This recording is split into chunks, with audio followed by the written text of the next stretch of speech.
Olá a todos, sejam muito bem-vindos, Nilson aqui.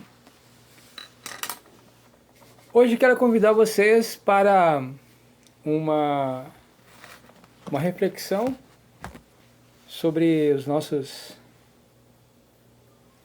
dias atuais, né? Assim como na aula passada, foi a introdução parte 1, e essa será a introdução parte 2. E hoje eu trouxe uma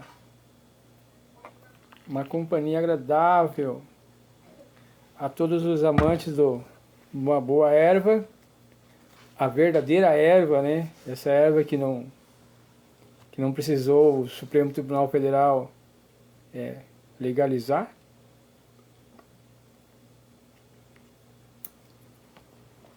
Mas vamos lá. Hoje, continuando no tema que nós estávamos abordando, estamos realmente no tempo do fim, essa será mais uma parte introdutória, né? Os temas específicos nós iremos aí adentrarmos em aulas futuras.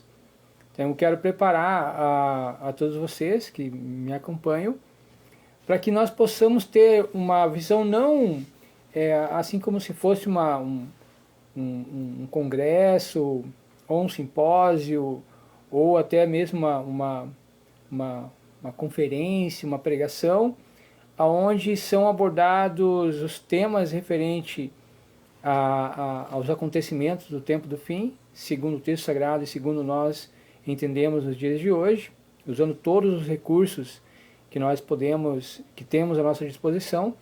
Mas eu quero fazer uma caminhada lenta, gradual e sucessivamente, abordando e adentrando nesse vasto mundo, né, que é sobre o conhecimento, sobre as informações tanto bíblicas quanto atuais, políticas, geopolíticas, envolvendo esse tema.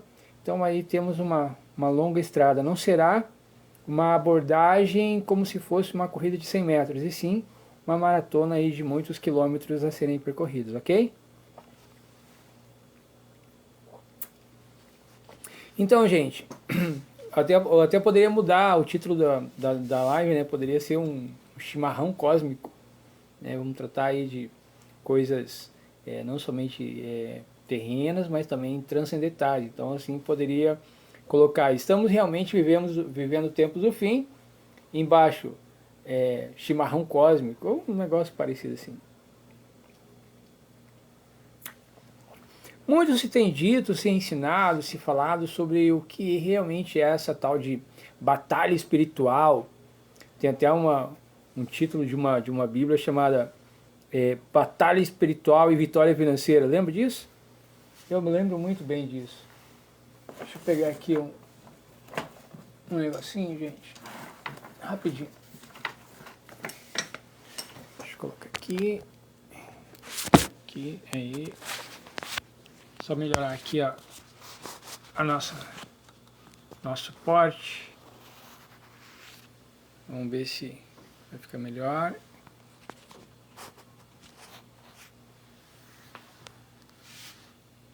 Será que tá melhorzinho? Amor, tá bom o enquadramento aí, amor? Tá. Irmão Carlos, quanto tempo, irmão Nil? Oi, irmão Carlos, tudo bem? Seja muito bem-vindo.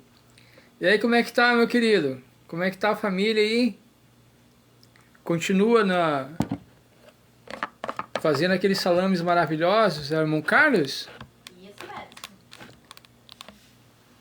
É que eu não tá aparecendo aqui pra mim. Não. Não. Por que não, amor?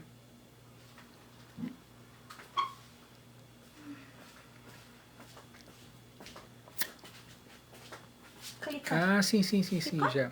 Abriu aqui. Obrigado. Tá bom o enquadramento, amor? Um pouquinho pra cá. Pra cá? É. Calma aí, gente. Aqui nós estamos aqui com os equipamentos que nós ainda não sabemos operar os equipamentos aí.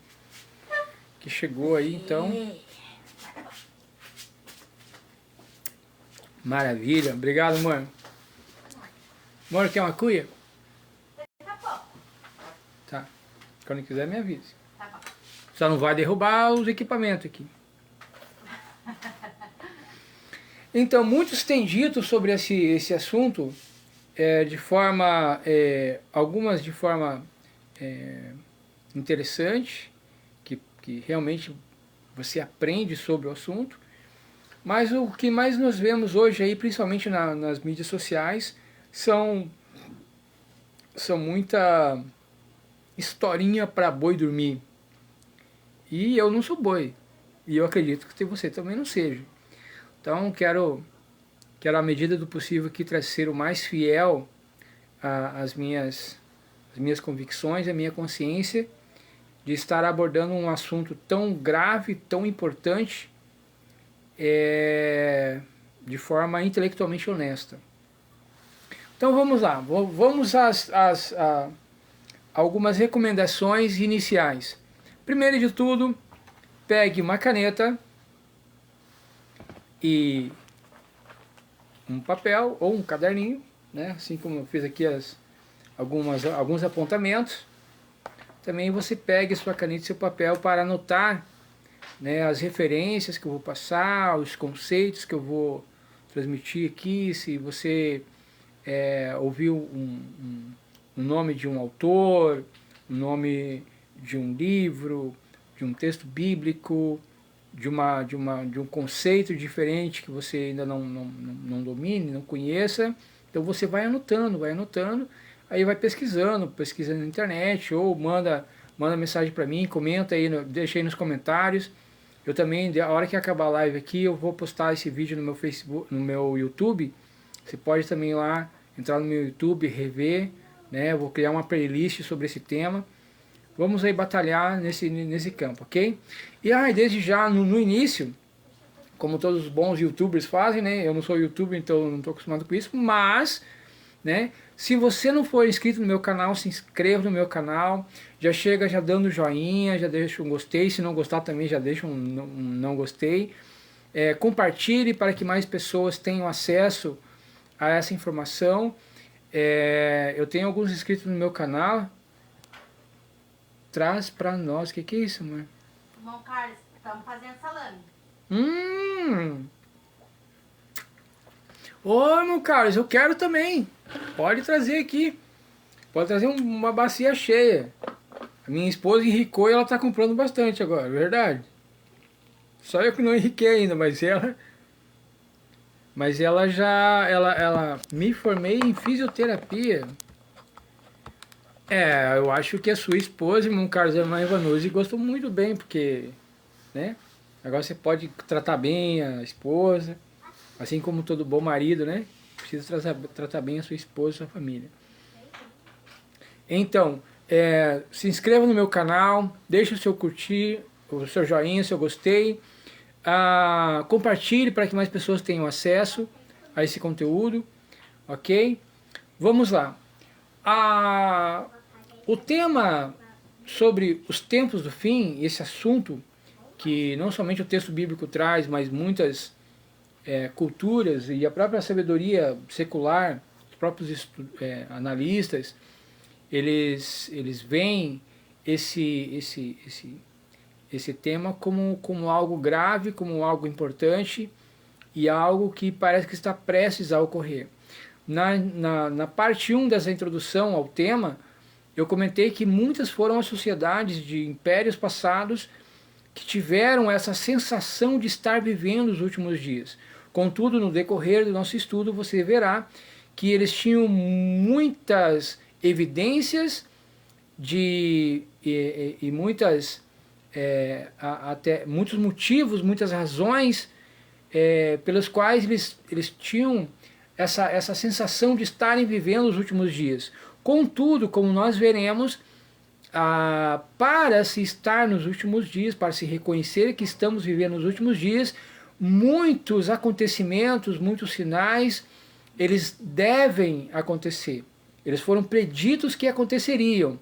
E nós vamos ver se cada uma dessas predições sobre os últimos dias, então nós vamos pegar o texto e vamos analisar ao longo da história ou em nossos dias se aquela previsão, aquela profecia ocorreu ou não. Se ocorreu, ok, marcamos mais um xizinho como Profecias do Tempo do Fim. Vamos ler algumas delas, das mais importantes, e vamos marcando e vamos ver se a gente vai gabaritar. Ou seja, quando você termina o gabarito, então você sabe que ali realmente você pode entregar a prova para o professor e que você já encerrou. Então, na aula passada também, nós conversamos sobre a questão da importância de se ter um conhecimento sobre os pressupostos básicos, né, para se estudar qualquer doutrina. Por exemplo,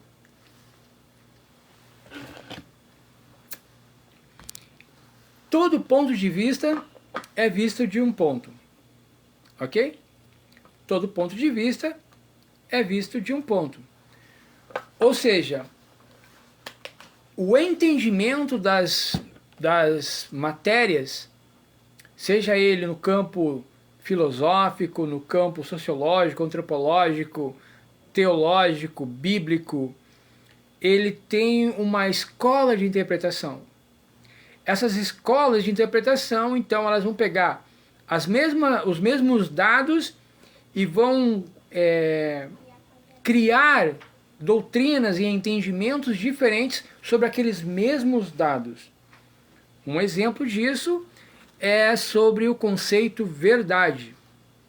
A verdade, ela é segundo uma doutrina platônica, ela é uma forma.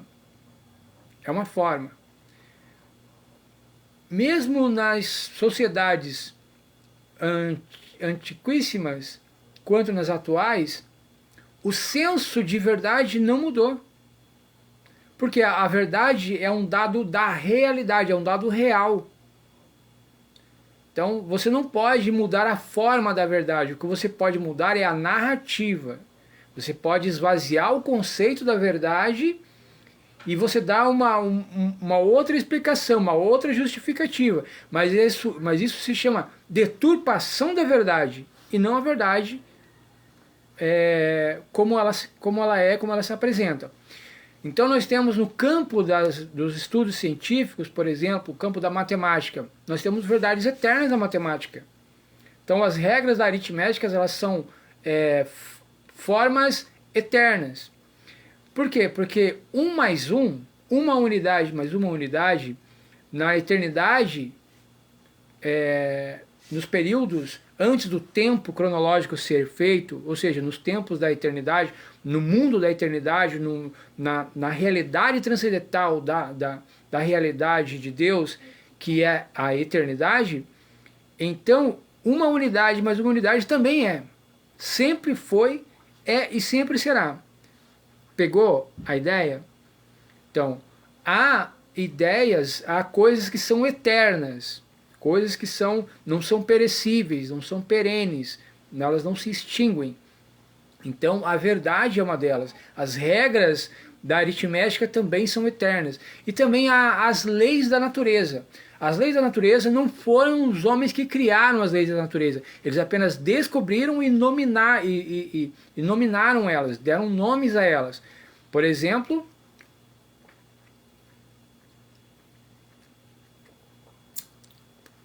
uma lei muito conhecida é a lei da gravidade.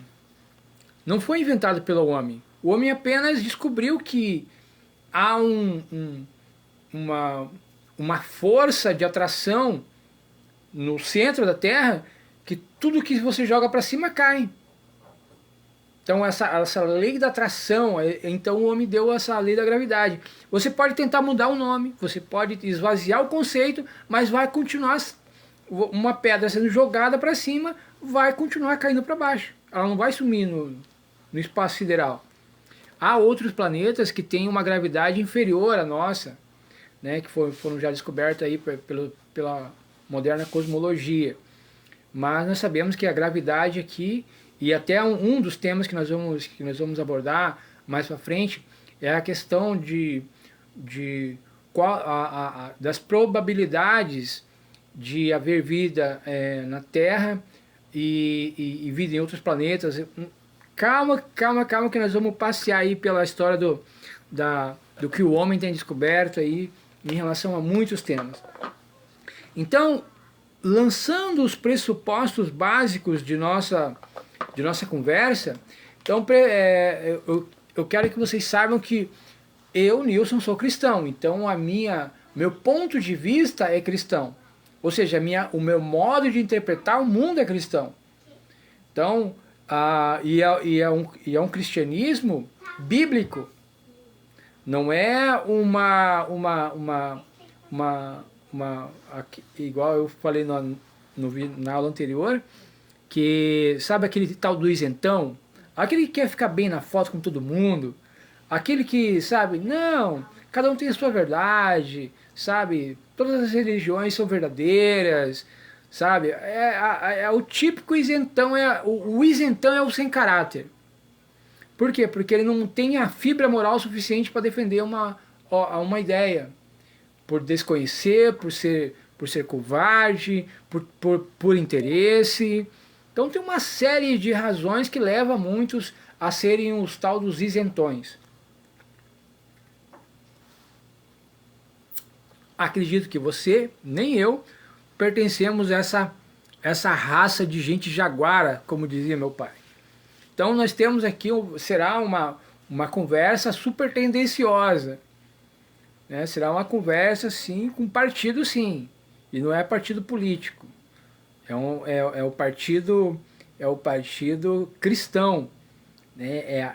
É a cosmovisão cristã que eu vou tentar passar para vocês na minha pouca possibilidade intelectual, mas à medida do possível nós vamos aí, né, caminhando, engateando, tropeçando, mas vamos prosseguir por essa linha.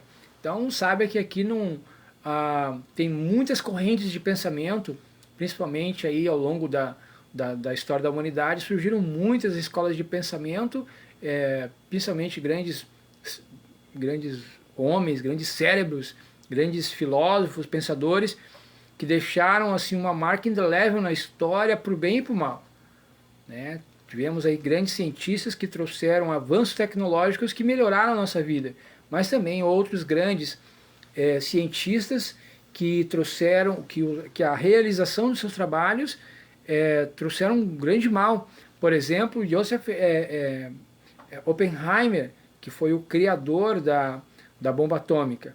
Tem até um filme sobre a vida dele que é muito bacana, eu indico a todos vocês, vejam o filme Oppenheimer.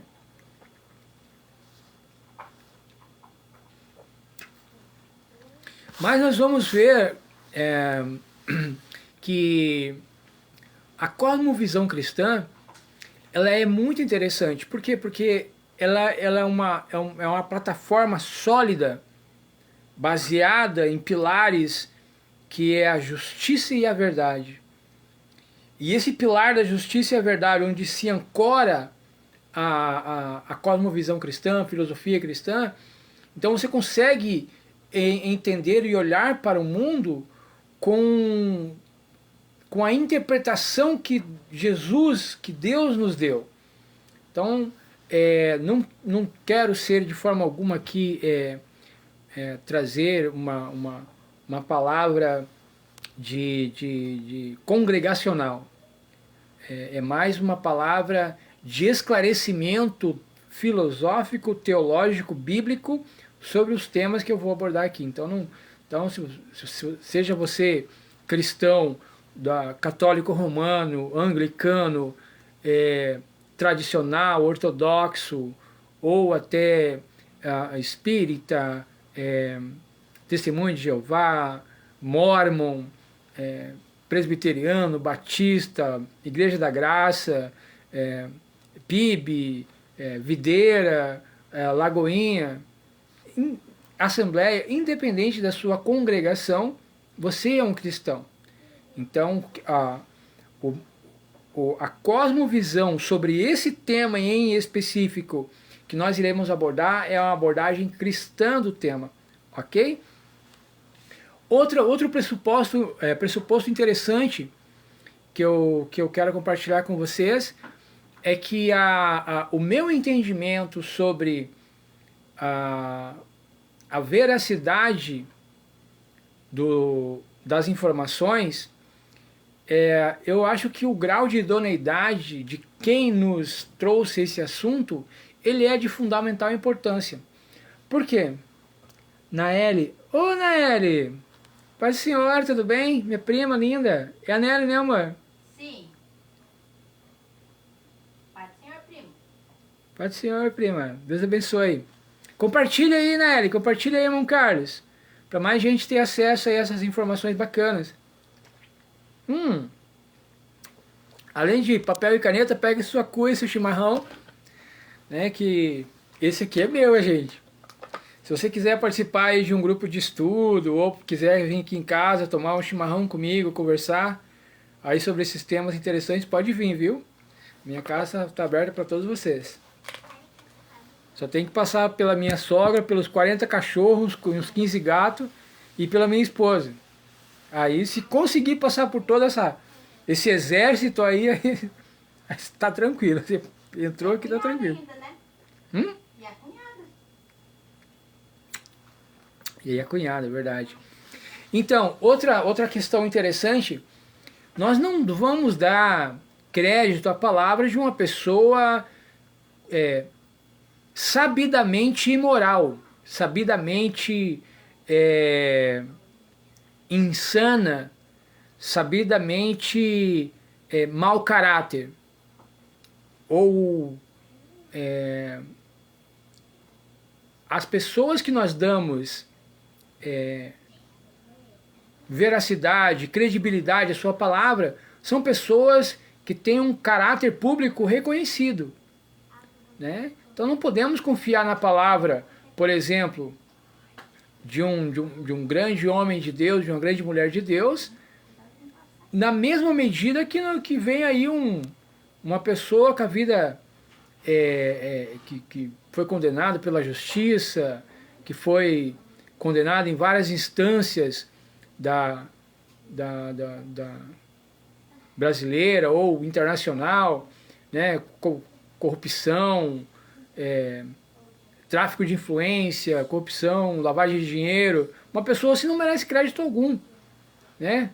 Parece que vocês estão montando na cabeça um personagem, né? Mas eu estou falando sobre a credibilidade da palavra da pessoa.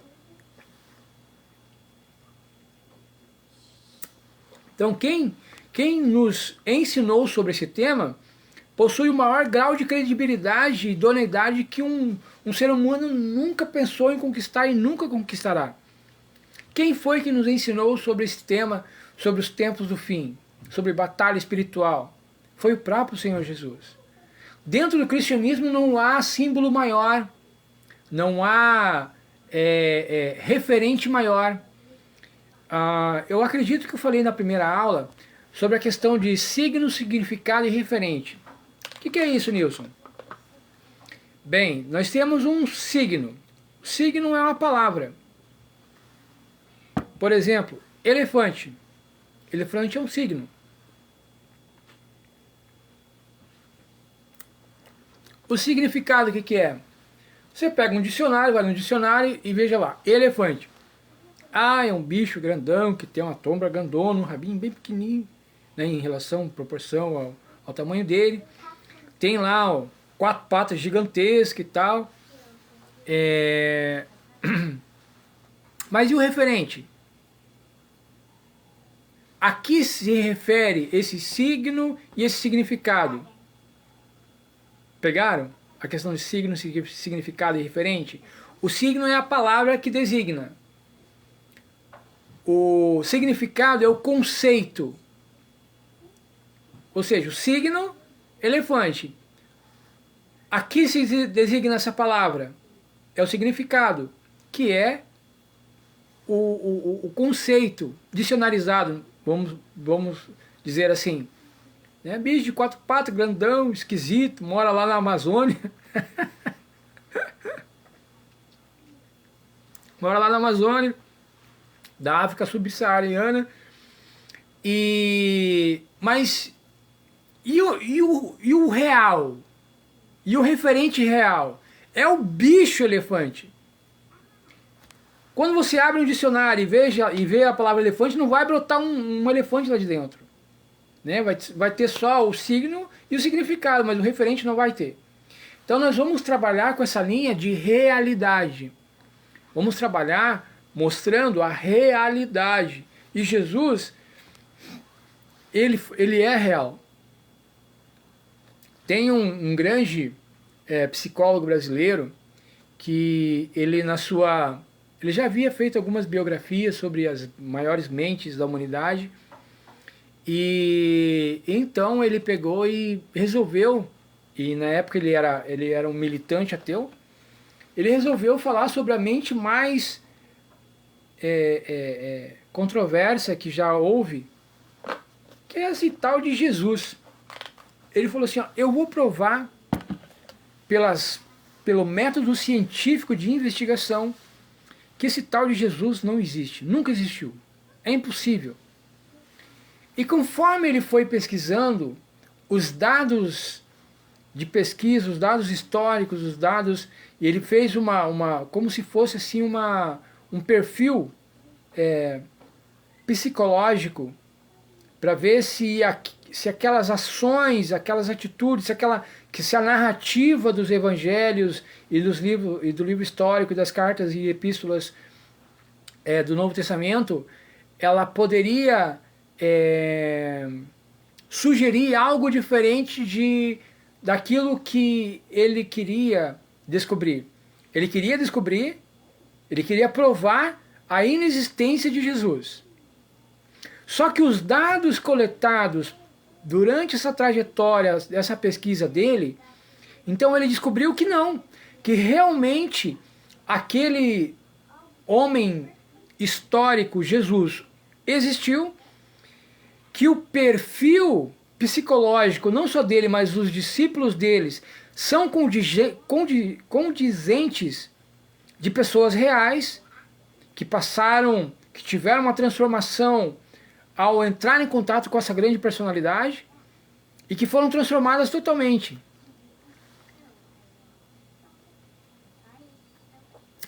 Então ele denominou o estudo dele de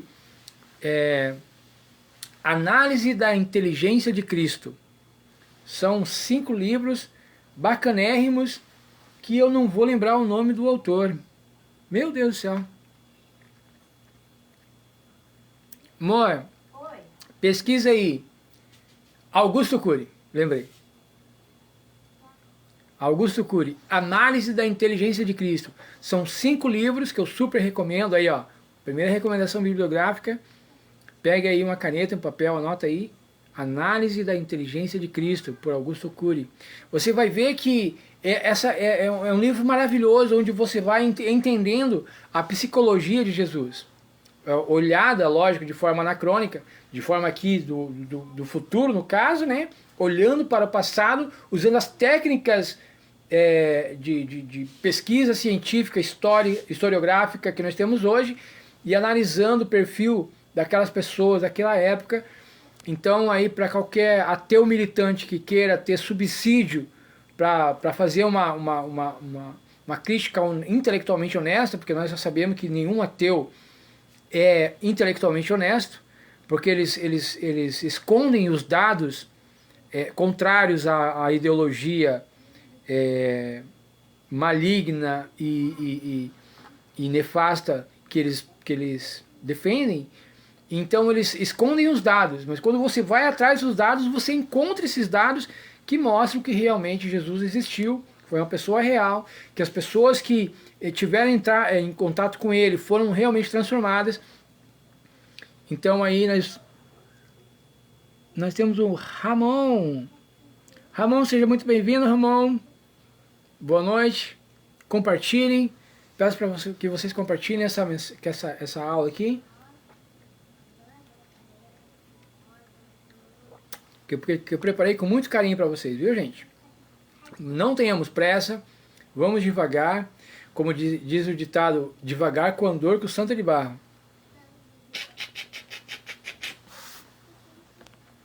Então, a idoneidade de quem nos ensinou sobre esse tema, ela é fantástica, foi o próprio Jesus. Aí algum espírito curioso e crítico poderia falar assim, mas Nilson,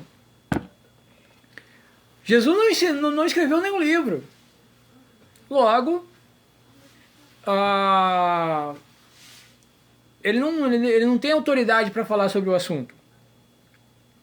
Olha, meu querido, deixa eu te trazer um pouquinho para a matéria que eu amei lecionar durante muitos anos, que é a questão da autoridade das Escrituras, inspiração das mesmas, né, e idoneidade das Escrituras.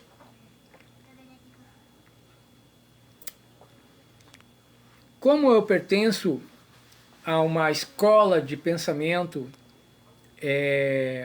cristão, que é chamada protestante, nós os protestantes, o protestantismo como movimento em si, esses nomezinhos assim, gente, é mais apenas para tentar sistematizar, para tentar organizar as ideias. Então, todo cristão, ele tem um pouco de ortodoxo, de protestante, de conservador, de tradicional, sabe? Então, são mais rótulos que vão colando, mas é que é para a gente se situar assim, em períodos históricos. Então, a partir de 1517, na igreja em Wittenberg, na Alemanha, Martin Lutero, afixou suas 95 teses na porta da igreja, onde era um protesto contra os abusos que estavam ocorrendo, principalmente para capitanear a grana para a construção da igreja de São Pietro, ou a Catedral de São Pedro. E realmente a liderança da igreja naquela época lá, estavam pisando na bola. Né? Estavam pisando na bola. E aí, muitas pessoas intelectualmente desonestas querem desabonar a história do catolicismo romano por causa de uns poucos vagabundos que governou a igreja. Sabemos, olhando para a história do catolicismo romano, onde alguns concílios, os jogos de poder, a política rasteira, não começou agora em Brasília, aqui em 1900 e bolinha, ou 2000 e pouco. Não. Os jogos de poder em todas as esferas, ele foi sempre assim extremamente cruel e criminoso. Então, como a Igreja Católica Romana ela tem mais de 2000 anos de história, praticamente, então aí nós temos aí muitos períodos em que muitos governantes foram extremamente malignos, cruéis, e eu tenho certeza que no julgamento, no juízo final, serão lançados no lago de fogo de enxofre de cabeça para baixo, junto com Satanás e os seus demônios, seus anjos. Contudo, nós temos também milhares e milhares e milhares de homens e mulheres que foram um exemplo para nós, que estão até no panteão dos santos dessa igreja. Assim também como nós, protestantes, temos as nossas figuras de autoridade espiritual que nós reverenciamos, não adoramos, nós reverenciamos, prestamos homenagem à sua memória pelo excelente papel, pelo seu excelente trabalho que trouxeram à Igreja de Cristo, a causa de Cristo, à humanidade com o seu trabalho de ação social, de seus escritos que trouxeram grande luz sobre alguns temas bíblicos, alguns temas que eles estavam passando naquela época. Por exemplo, eu poderia citar aqui a maior autoridade, uma das maiores autoridades do protestantismo moderno, que é um pastor assembleiano que morreu há pouco tempo atrás, que é o Antônio Gilberto. Uma referência para toda a liderança assembleiana do Brasil inteiro.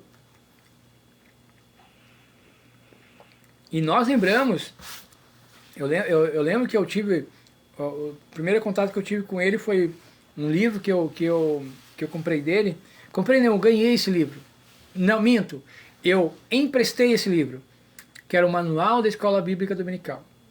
Manual do professor da Escola Bíblica Dominical. E aí depois comprei outros livros, que ele escreveu vários livros, aí ó, Já fica aí mais uma dica bibliográfica, pastor Antônio Gilberto. Pastor Antônio Gilberto tem um currículo assim gigantesco, pesquise aí.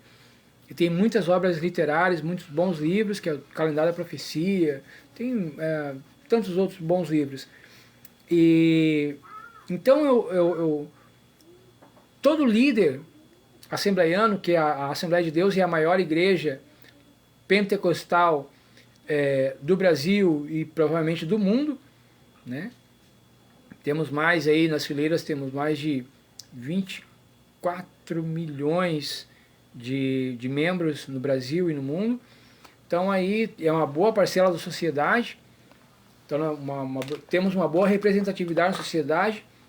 É uma igreja idônea, assim como tantas outras igrejas são idôneas e têm os seus heróis. Assim também a Igreja Católica Romana, ela tem os seus heróis. Podemos aí falar, tem grandes homens, Santo Tomás de Aquino, Agostinho, de Hipona, o Padre Pio, né? O Padre Pio foi um grande padre que realizou grandes milagres.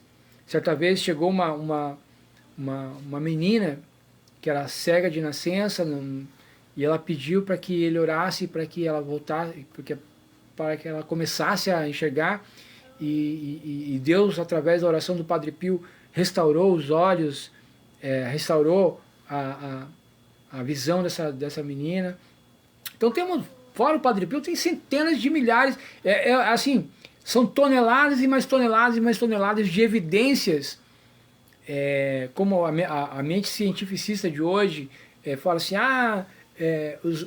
os religiosos, eles não têm uma verdadeira ciência porque eles os seus ensinos, os seus ensinamentos, as suas doutrinas não se adequam ao método científico. Balela! Isso aí é historinha para boi dormir, eu não sou boi.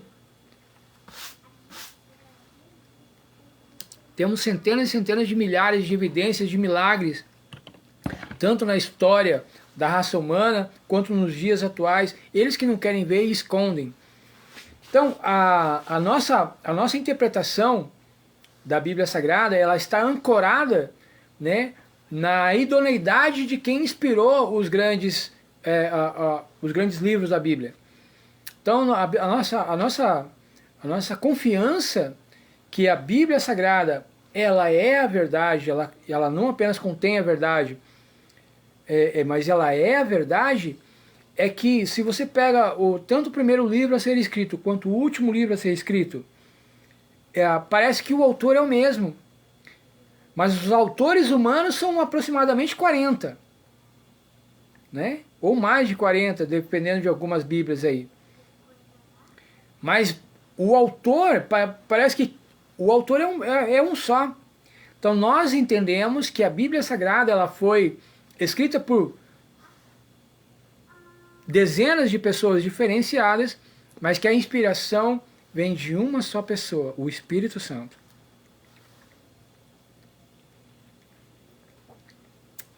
Então a doutrina da inspiração da Bíblia Sagrada é uma matéria que nós vamos ver aí em alguns estudos bíblicos, seja ele na área da hermenêutica, exegese, bibliologia. Então aí é um tema dessa área, ok? Outro detalhe também importante, para nós irmos assentando, né, as bases do nosso período de estudo, então a revisão, ela é pedagógica. O apóstolo Paulo escreveu certa vez que ele não cansava de escrever as mesmas coisas porque era segurança para os seus ouvintes, para os seus leitores. Então vamos repassar alguns dados da aula até agora. A batalha espiritual, ela é real, não porque eu estou falando ou o Zé das Couve falou, não, mas porque quem falou tem crédito, tem moral para falar, né? Quem falou para nós foi o próprio Senhor Jesus.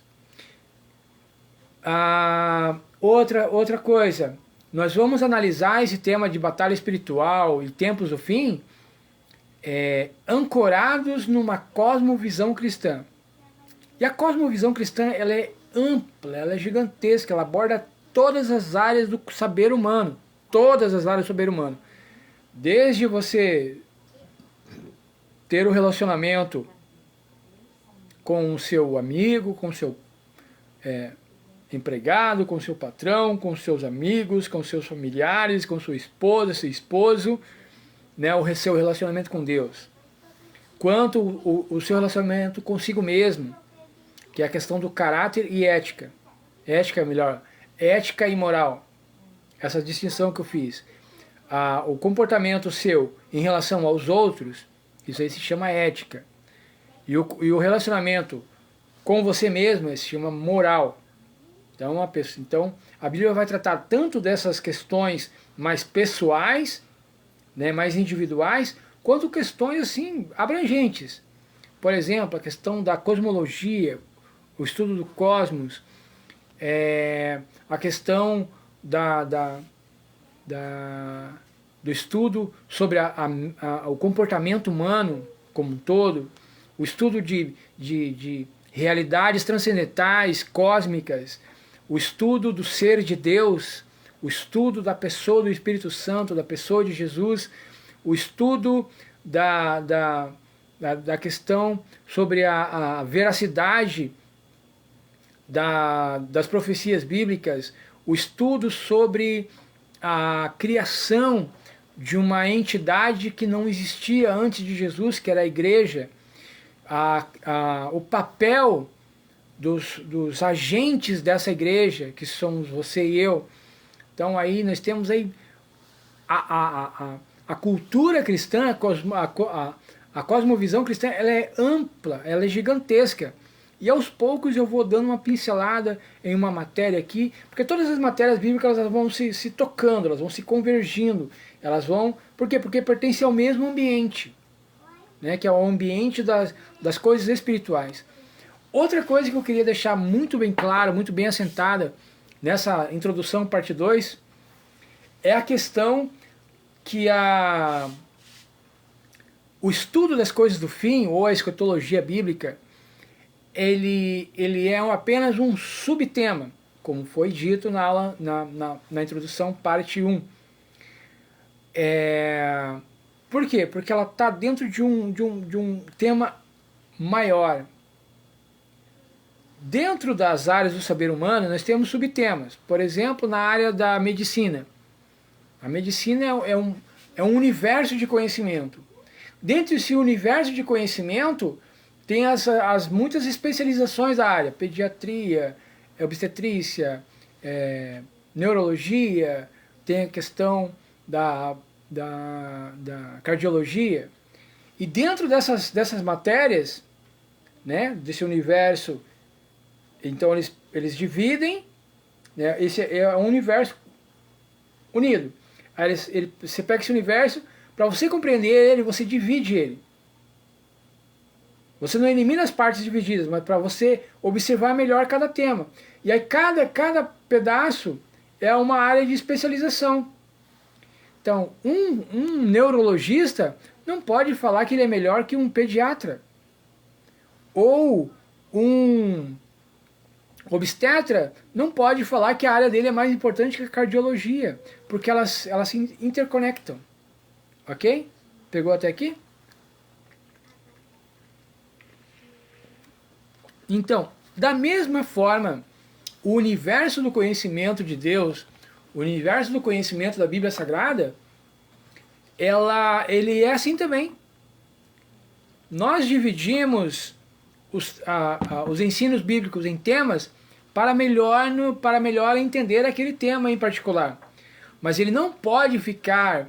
ele não pode destoar, ele não pode desqualificar ou ir contra um outro tema, uma outra doutrina, um outro ensino, um outro entendimento bíblico. Ok? Quando um pensador, por exemplo, um teólogo, ele pega ele se especializa num tema em específico. Só que ele não leva em conta a coerência da Bíblia Sagrada como um todo. Amor, Oi, tô indo. Tô vendo o seu problema.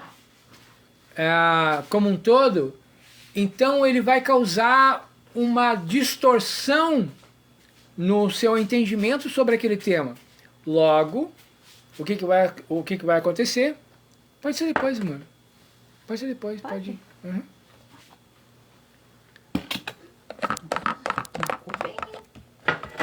Então ele vai causar o quê? Uma heresia. São assim que as heresias nascem.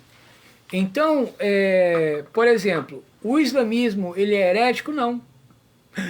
Nilson, você está me falando que o islamismo não é uma religião que contém heresias? Não.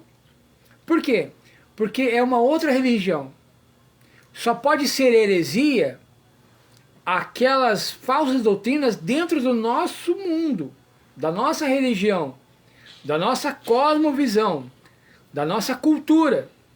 Então, aqueles que promovem ensinos destoantes do quadro geral, dentro da nossa visão, que é a cristã, então a esse ser humaninho é heresia. Ok? Pegou? Então não pode ser heresia o que, por exemplo, um hinduísta fala, ou ensina, ou acredita. Não é heresia. É apenas um erro filosófico, religioso deles. Então, a Bíblia Sagrada ela não é politicamente correta. Desde já nós precisamos aprender isso. No mundo de fracotes intelectuais e morais de hoje, então parece que você tem que andar bem com todo mundo.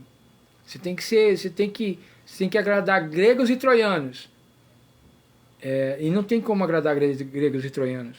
Ou você vai obedecer a Deus e agradar a Deus, ou você vai obedecer e agradar aos homens. Porque os homens que não têm Deus. Então, quem tem Deus, ele se identifica contigo e acredita que você quer o melhor para ela. Então, quando um teólogo ele desfoca, ele separa, segrega aquele tema, e ele começa a elocubrar, ele começa a fazer ilações, ele começa a fazer... Ilações não. Ele começa a fazer elucubrações, ele começa a viajar naquele tema, e ele pode pegar muitas fontes históricas, muitas fontes bibliográficas, que vai falar perifericamente sobre aquele tema, mas o final, o gatilho final, a mensagem final, o resultado final daquelas meditações vão contra as Sagradas Escrituras. E aí o teólogo que está se achando bambambam, gostosão, porque hoje em dia, no Brasil, aqui nós temos a cultura a cultura do diploma. Você já ouviu falar da cultura do diploma? A cultura do diploma é a seguinte: o cidadão entra numa instituição onde ele sofre uma lavagem cerebral, principalmente nas federais são assim. Não são todas as cadeiras da federal, não são todas as matérias, mas a maioria delas é assim, principalmente na área de humanas.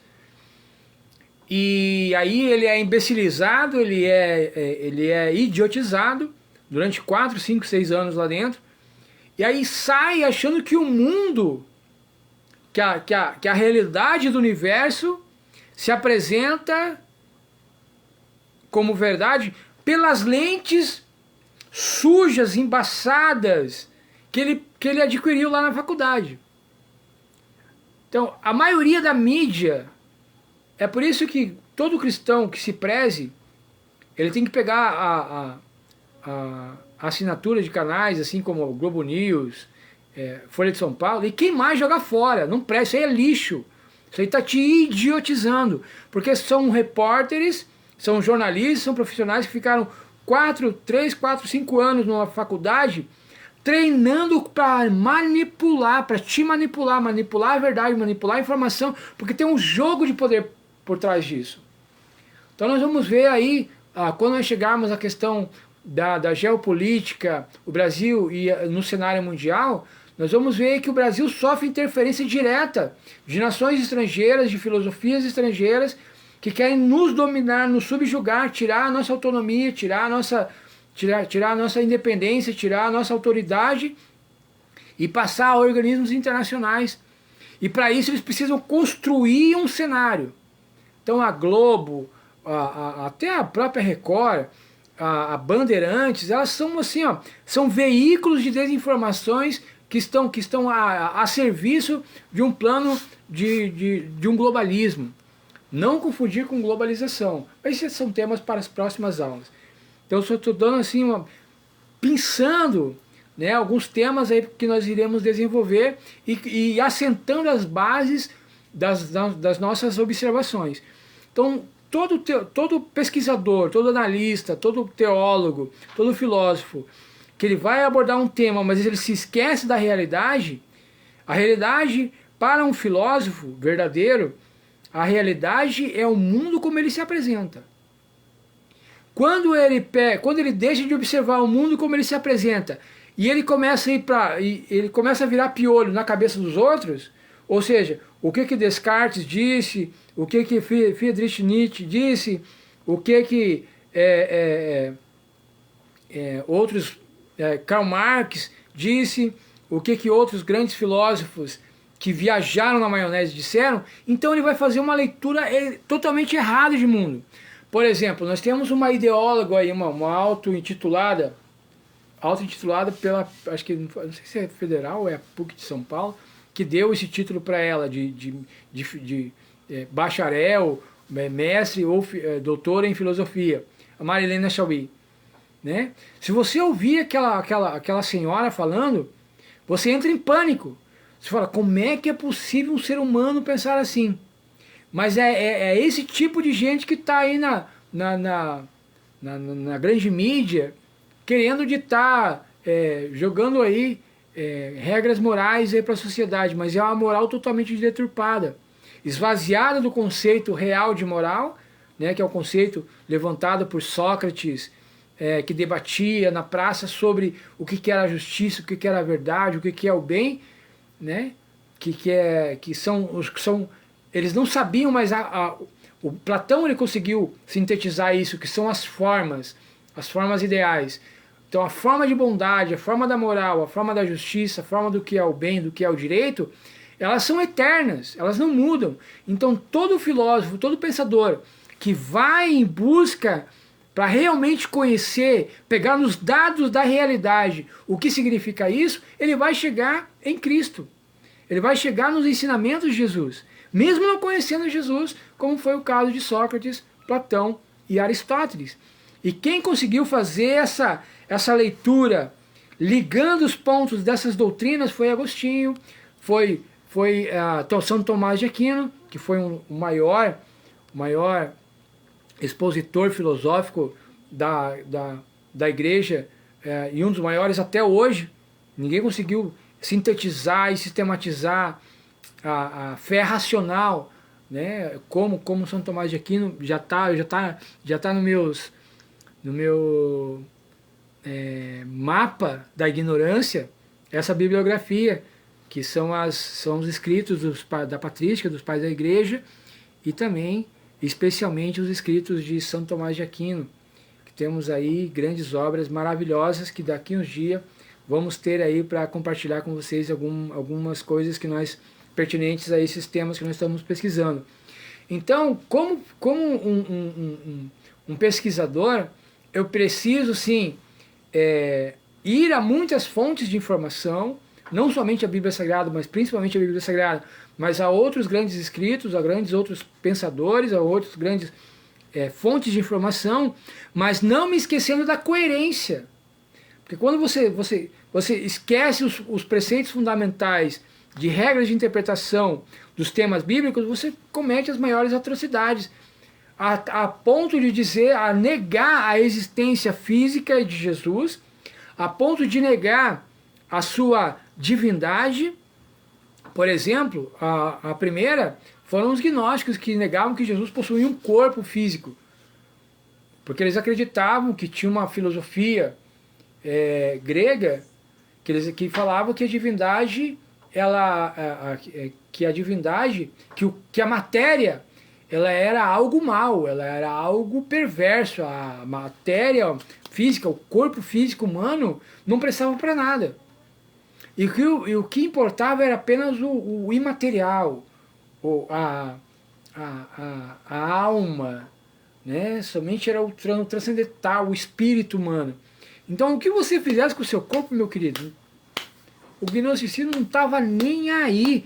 Você podia cometer as maiores imoralidades, entrar aí em cultos, fazer cultos orgiásticos e que não tinha problema. Você poderia aí fazer a festa, como diz o ditado, que não estava nem aí. Então, e esse pessoal que tinha esse tipo, essa filosofia gnóstica, eles entraram dentro das fileiras da igreja. Então eles trouxeram essa noção de que a matéria é má. Então, se Jesus era Deus, Deus é todo bom, então não tem como conciliar um Deus todo bom numa matéria má. Então, ou Jesus não era Deus, ou Jesus não tinha um corpo humano. Então eles criaram uma doutrina chamada docetismo, que Jesus, que o Jesus divino, ele entrou no Jesus humano durante o seu batismo, e que logo depois, e logo um pouquinho antes dele ser crucificado na cruz, então ele saiu do Jesus humano, e a divindade voltou para o céu. Então quem morreu na cruz foi só um Jesus que desprovido de alma, de espírito, era só uma carcaça. Outros, durante esse mesmo entendimento, que Jesus apenas aparentava ter um corpo, eles falavam que o corpo humano de Jesus ele não era real, ele apenas aparentava, e que todo o sofrimento que ele teve, todas as dificuldades, as adversidades que ele enfrentou, era tudo de mentirinha. Era tudo como se fosse, assim, sabe, a moral da história, só para você ensinar um aluno e tal, tipo apenas um exemplo, apenas uma metáfora, apenas né? Então, então, o Jesus que estava sofrendo, que estava sangrando, aquilo ali era apenas, aparentava ser assim, mas não foi assim. Então, nada menos que 8 livros do Novo Testamento foram escritos para combater essa heresia gnóstica e docética. Outros também em nosso tempo, assim, nos tempos diários, que afirmavam que Jesus não era Deus, coisa nenhuma. Assim também nós temos no nosso tempo pessoas que ensinam nos nossos dias, e é por isso que são consideradas seitas, e é por isso que são consideradas doutrinas heréticas, porque elas são das fileiras cristãs, mas negam a divindade de Jesus. Negam que Jesus é Deus. Negam que Jesus faz parte da divindade. A palavra Deus não quer dizer uma pessoa. A palavra Deus é um título que nós, cristãos protestantes, acreditamos que 3 pessoas detêm esse título. Uma é chamada de Pai, nas palavras de Jesus, outra é o próprio Jesus, e outra é o Espírito Santo. Então essa doutrina bíblica, esse ensino bíblico, esse entendimento bíblico que nós, não somente nós, cristãos pentecostais, protestantes pentecostais, acreditamos, mas também o catolicismo romano sempre ensinou isso, e muitos sínodos e muitos concílios foram sofisticando essa doutrina, foram trazendo os melhores entendimentos, porque cada geração precisa de seus intérpretes, precisa da sua linguagem, uma linguagem nova, uma linguagem atual para temas eternos. Então, ao longo do período da história da igreja, muitos foram as pessoas que se debruçaram sobre esse tema e explicaram para o povo do seu próprio tempo sobre matérias bíblicas, matérias eternas.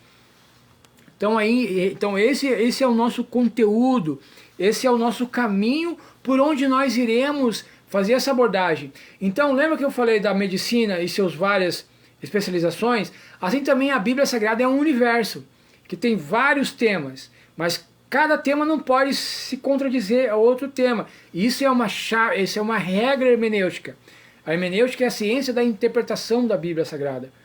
Então essa regra de interpretação da Bíblia Sagrada, ela nos afirma que dentro desse tema, os tempos do fim, há um tema maior. E esse tema maior da Bíblia Sagrada é a batalha espiritual. Porque ela começou lá no céu em tempos imemoriais, antes do próprio tempo ser criado. E ela está se desdobrando em nosso tempo. E ela também se desdobrará até quando chegar os eventos finais da nossa história. Então, uma coisa que eu deixei anotado aqui também para mim não me esquecer, porque são muitos pormenores, muitos detalhes. Então vamos revisar, que a revisão ela é muito pedagógica. Então, o que é batalha espiritual? Batalha espiritual é a conscientização de que estamos em uma guerra, e essa guerra ela se dá em pelo menos 3 campos principais: na mente, no mundo e também no cosmo.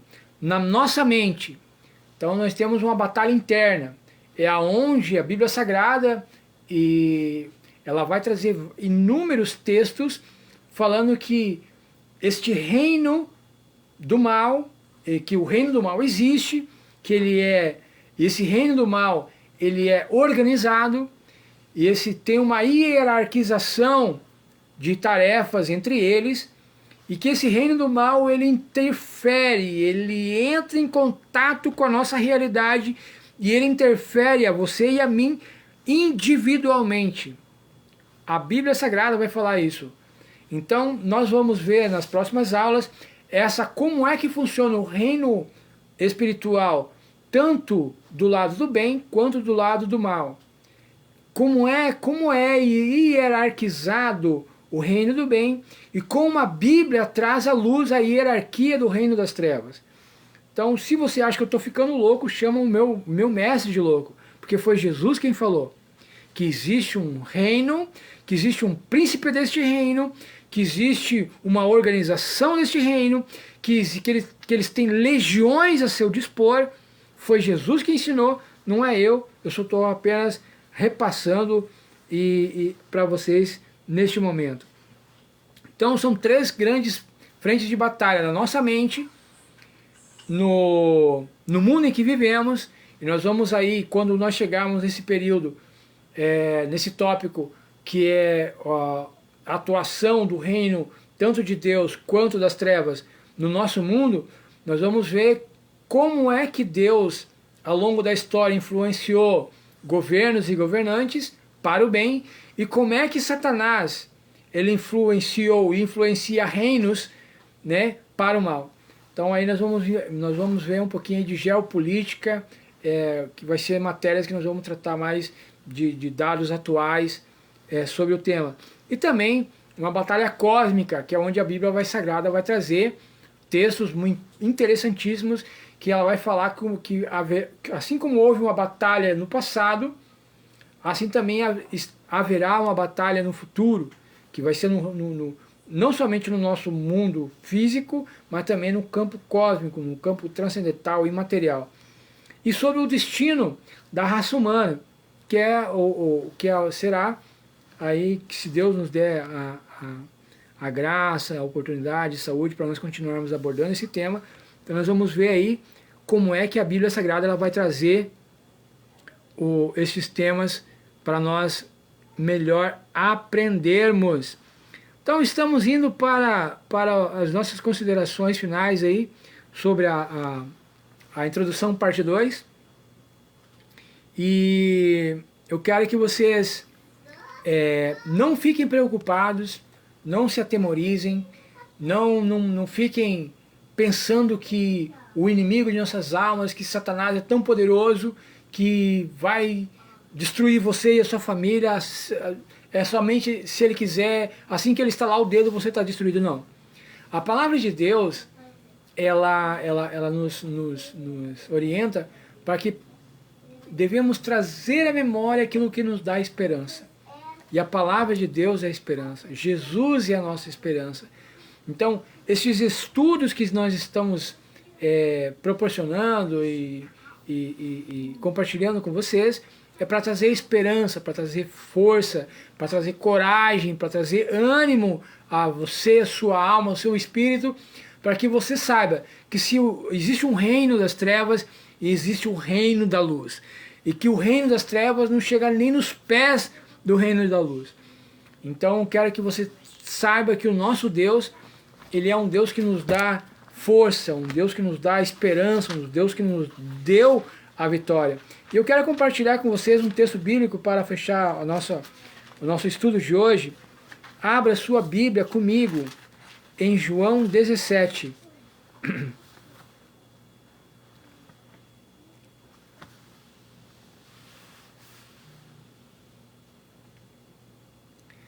João 17. Achou aí? Abra a sua Bíblia aí, que eu abro a minha Bíblia aqui. João, Evangelho de João, capítulo 17, a partir do versículo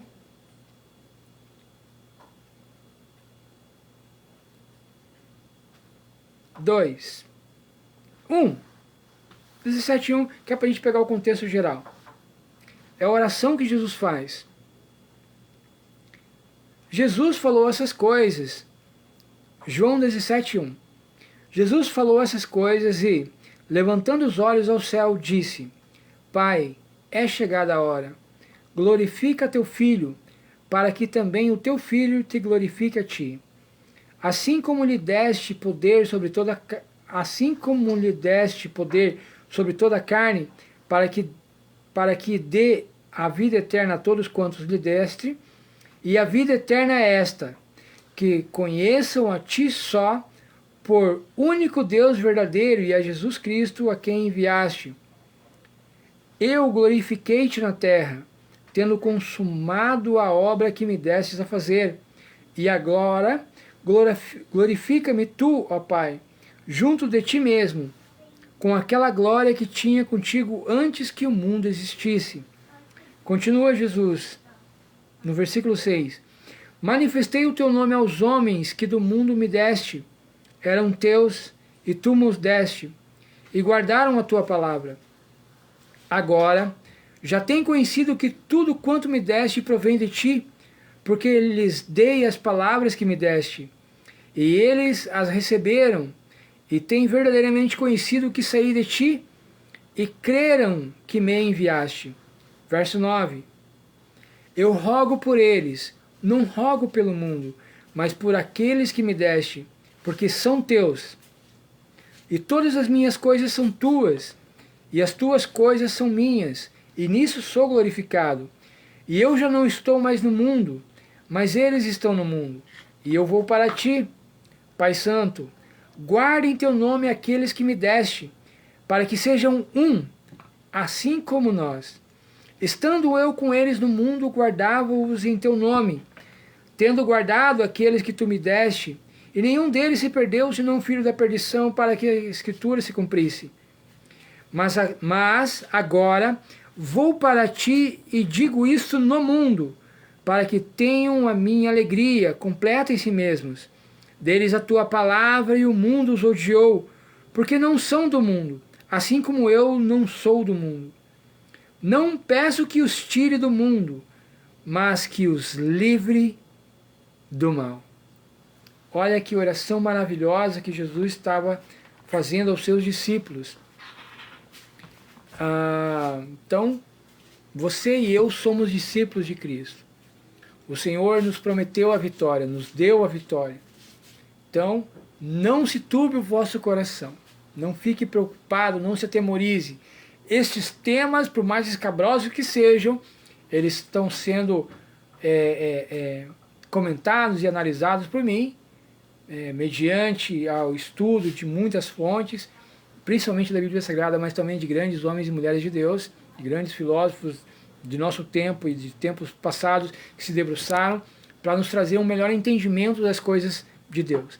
Então, que Deus abençoe a todos vocês, Sexta-feira que vem, espero vocês aqui para dar continuidade a estes estudos.